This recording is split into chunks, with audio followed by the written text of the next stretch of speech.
It means that people are given exposure and credentials that they haven't earned. You know, some people have said, I obviously have to be a disinformation expert because I'm getting press coverage.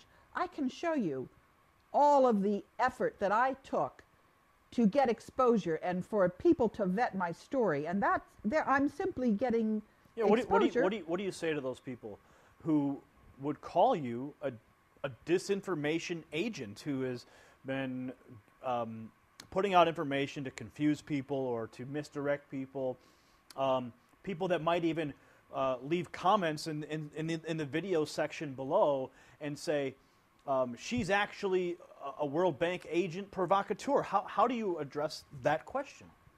What I say is that if you look at what it is, don't look at me, don't criticize me, look at what I'm saying, see if I have anything to back it up, if I have documentation for it. But one of the other criticisms I get is that I couldn't be alive. If I were for real, I wouldn't have made it this far. And the answer that I have to that is I say, I have always been working in a team of whistleblowers. If something happened to me, it was just going to blow up what I was trying to uncover, because I was talking about a cover-up of corruption. I didn't have a document, any one document I needed to reveal. I was pointing to a whole system of cover-up. I was pointing to the fact that the media was not telling the story the way it deserved to be told. They had an agenda. They had a hidden, secret agenda. As I've said, the whistleblowers are like Toto in The Wizard of Oz, pulling the curtain back. And people are now seeing the wizard, which is this corrupt group. And they're also seeing that the mainstream media is projecting onto a screen their propaganda, which is not reality. What you get in the mainstream media has a hidden secret agenda. It wouldn't be there if people whose interests are behind that cabal is what they're called. So on the internet now, anyone can publish any documents, anyone can publish any website to establish a historical record. How do we know the information that you've been receiving is actually authentic? I mean, the birth certificate of the President of the United States has been in question for so many years. Even when it was released, the most recent official one was released, they found multiple layers in the birth certificate. So what's to say that information that you've been receiving hasn't been doctored by another agency or another entity to provide you with information that could misdirect? Because if they see perhaps that you're out there speaking these things, that people are going to believe you because of what you say, but they may be feeding you wrong information. Is there any possibility that could be true?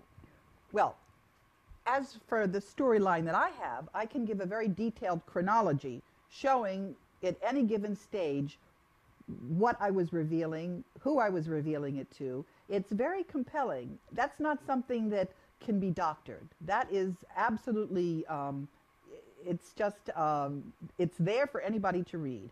And so that's, if anybody is saying, am I for real? Yeah, I'm for real. Now, am I doing a good enough job on the information that I'm getting from other whistleblowers?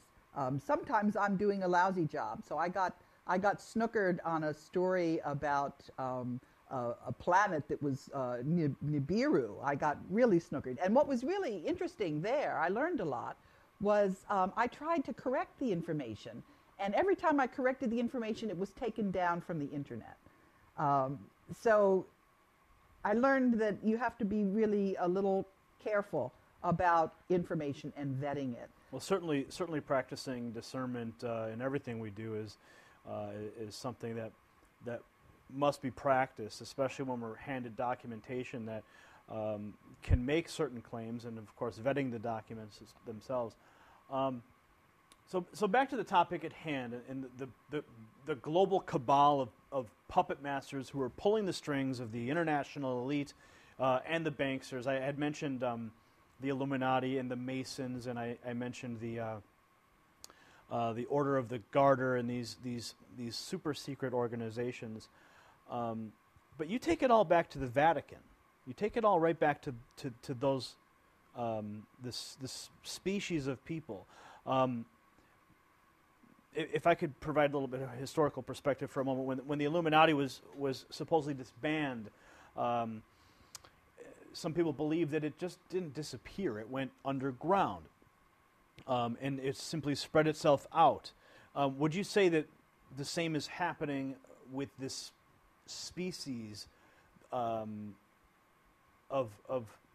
I would say, you say they're not human, but for lack of better words, I'll say they're a species of humans. Do you think that these individuals have peppered themselves through some of these organizations as well?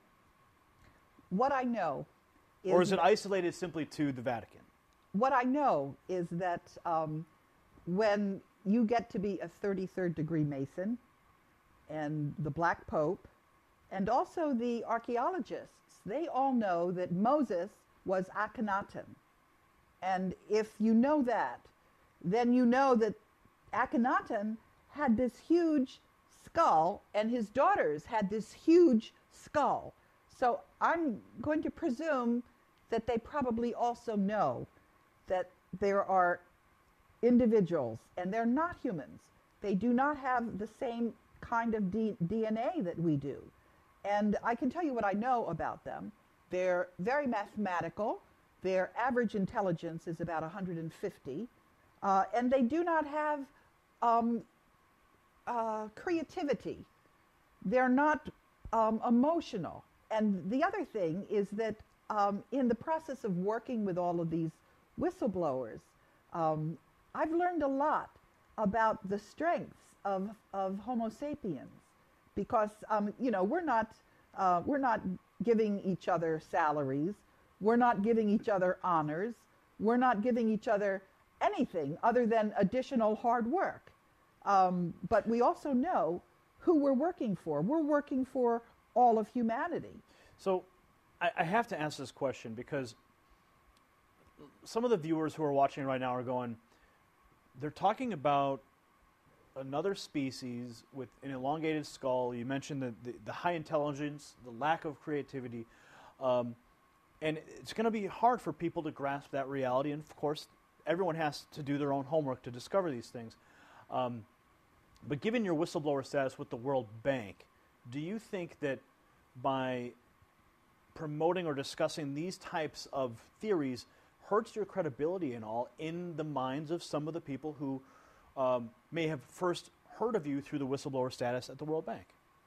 I'll tell you what, I've gotten a fair amount of feedback like that. And I'll tell you what I say to these people. I say that it has been an incredible experience to have made it this far. And the number one thing that I've learned in that process is to trust my own intuition, because that has really served me very well. And my intuition is telling me that this is the time to tell people this. Well, Karen, thanks for taking the time. I wanted to ask you some tough questions and have you here to discuss some of these hard facts, and I thank you for taking the time to sit down with me today.